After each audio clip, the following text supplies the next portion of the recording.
Bismillahirrahmanirrahim. Hello les fanophiles, hello again and again, hello les fanophiles. On va continuer notre série de cours concernant la gynécologie. On va parler aujourd'hui d'un sujet très important, l'hypertension artérielle et grossesse. L'hypertension artérielle et grossesse, elle reste une cause importante de la mortalité et la morbidité chez la femme enceinte et même chez l'enfant. Qui est parfois le véritable traitement, c'est bien sûr arrêt de la grossesse. C'est le meilleur des best traitements pour l'hypertension. La définition, c'est clair, c'est une pression artérielle systolique supérieure à 14, supérieure ou égale à 14 mm/Hg et ou, c'est-à-dire soit la systolique supérieure à 14 ou bien la diastolique supérieure à 90 ou bien les deux. Donc, et où. C'est très important cette notion. On va classifier selon l'Amérique, la collègue américaine de gynécologie obstétrique, on divise en 4 groupes. Premier groupe, c'est la pré-éclampsie, aussi appelée la toxémie. Donc, la pré-éclampsie, c'est trois choses. C'est une hypertension après 20 semaines de grossesse et avec protéinurie supérieure à 0,3 g par litre ou bien de croix au lapsique. C'est-à-dire protéinurie, hypertension après 20 semaines, c'est la prééclampsie. L'hypertension chronique, c'est une hypertension avant la 20e semaine. Ou bien toute hypertension découverte au cours de grossesse qui ne disparaît pas après la grossesse, c'est une hypertension chronique. La prééclampsie surajoutée, c'est une hypertension chronique avec protéinurie significative. L'hypertension gravidique, c'est une hypertension qui apparaît après 20 semaines de grossesse et sans semaines d'aménorrhée et sans protéinurie. Donc c'est ça les 4 groupes, les 4 classifications, les 4 classes. La complication de l'hypertension, c'est une manifestation surtout au niveau des petits vaisseaux. Et elle est systémique, donc c'est une maladie systémique, donc tout le corps qui est atteint.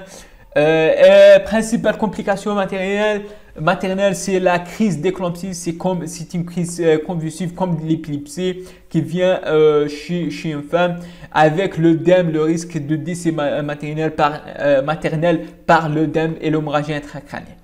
Le HELP syndrome, c'est comme leur nom indique, c'est AH, hémolysis.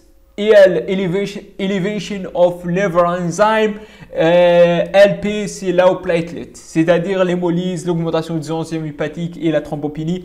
On va parler de cet HELP syndrome dans un cours à part, Inch'Allah. La complication cardio-respiratoire, c'est l'augmentation de la perméabilité, baisse de la pression oncotique, favorise la fuite et l'œdème pulmonaire, dysfonctionnement de la vessie. Complications rénales, c'est la protéinurie, l'atteinte rénale, l'hypoperfusion rénale, tout ça qui peut aboutir à une insuffisance rénale aiguë. Les complications neurologiques, comme j'ai dit, les crises convulsives généralisées de l'éclampsie avec troubles de conscience, parfois malheureusement des lésions irréversibles, et les complications hémorragiques telles que l'hématome sous-capsulaire du foie, hématome rétroplacentaire et CVD, c'est-à-dire coagulation intraveineuse dissimulée. La complication fœtale à redouter, c'est le retard de croissance intra-utérine lié à souffrance fœtale chronique, la prématurité spontanée induite, souffrance fœtale aiguë et la mort in utero. Quand à tenir, première chose, c'est il faut diagnostiquer et classifier cette hypertension artérielle. Et après, on va évaluer la gravité et le retentissement. On fait des bilans, on a des formes qui sont légères, qui autorise seulement une surveillance jusqu'à 9e mois, ou bien une forme grave qui nécessite bien sûr hospitalisation et extraction fœtale en urgence, souvent par césarienne. Donc on fait des examens complémentaires, bilan rénal, examen ophtalmique chez la femme, examen cardiovasculaire et FNS et plus bilan d'hémostase. Et chez le fœtus, on fait le CF, RF, échographie ombilicale et cérébrale, ou bien et aussi Doppler utérine. Donc, le pronostic fœtal On cherche par surveillance, par l'ERCF, l'échographie, score de bien-être de Manine, la biométrie fœtale. Donc on fait tout ça pour faire le pronostic vital. Doppler ombilical pour confirmer l'origine vasculaire de retard de croissance intra-utérine. C'est positif, on ajoute un Doppler cérébral. Le RCF pour déceler une souffrance fœtale aiguë, diminution du mouvement actif fœtal et test à le symptôme. La décision thérapeutique médicale et obstétricale, le traitement médical, comme je dis, c'est pas un traitement l'idéal parce que c'est l'extraction qui va traiter l'hypertension. Mais elle a un intérêt limite seulement pour contrôler. Je vais vous parler de l'intérêt du traitement médical tout de suite.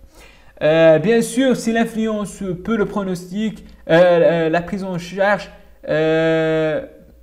car l'hypertension, c'est qu'un symptôme d'une atteinte multiviscérale.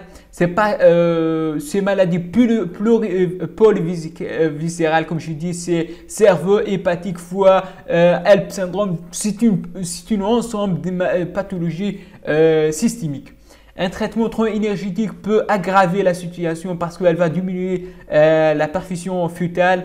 Le seul objectif, c'est d'éviter des coups hypertensifs. Donc, pour éviter des coups hypertensifs, on fait ce traitement médical. Les contre-indications, c'est contre-indications des diurétiques et des régimes sans sel parce qu'on a véritablement hypovolémique physiologique et on va aggraver cette hypovolémie lorsqu'on on donne des diurétiques. Donc, les diurétiques sont proscrits, c'est-à-dire il ne faut pas donner les diurétiques ni le régime. Les inhibiteurs d'enzyme conversion sont contre-indiqués parce que c'est phototoxique. Et comme je dis, l'objectif du traitement antihypertenseur, c'est de conserver la pression artérielle diastolique entre 90 et 105 mm/Hg. La baisse de tension doit être progressive comme tous l'hypertension. L'expansion volumique par perfusion d'albumine si on a une albuminurie.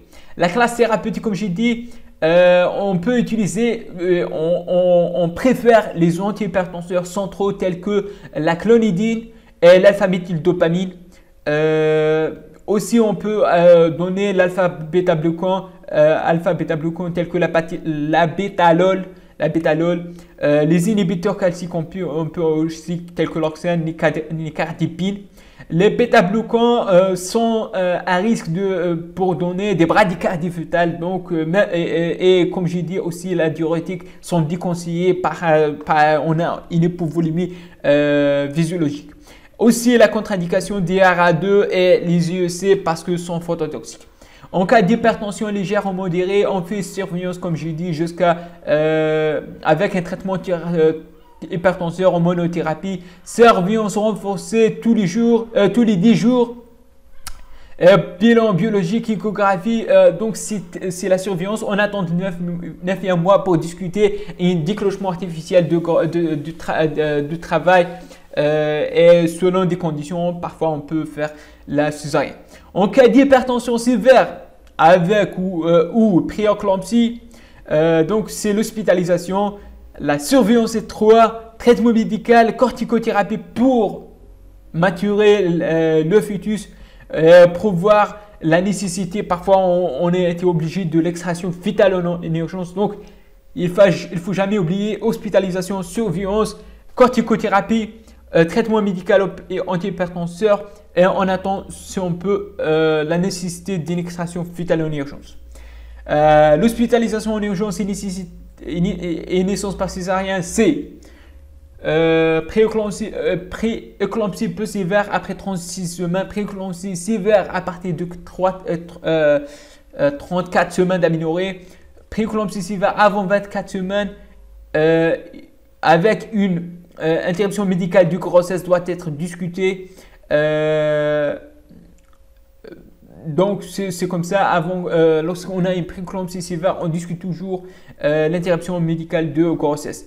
La corticothérapie préalable pour maturation fœtale. Et surtout, il ne faut jamais oublier de laisser partir comme ça. Il faut toujours faire les suites de couches parce que même après l'accouchement, on a des complications qui sont encore possibles par des poussées d'hypertensif ou bien une crise d'éclampsie convulsive, CVD ou bien HELP syndrome. Donc, arrête mais parfois plusieurs semaines pour disparaître et maintenir une surveillance étroite et aussi arrêter progressivement le traitement médical. À la sortie, il faut éviter les osteoprogestatifs et préférer les pilules de microprogestatifs. Donc, c'est ça, au grosso modo, pour l'hypertension artérielle de grossesse. Le prochain cours, Inch'Allah, on va faire la prééclampsie. Et pourquoi pas, on va détailler l'HELP syndrome. Donc, je vous remercie pour votre attention et à la prochaine, Inch'Allah. Salam.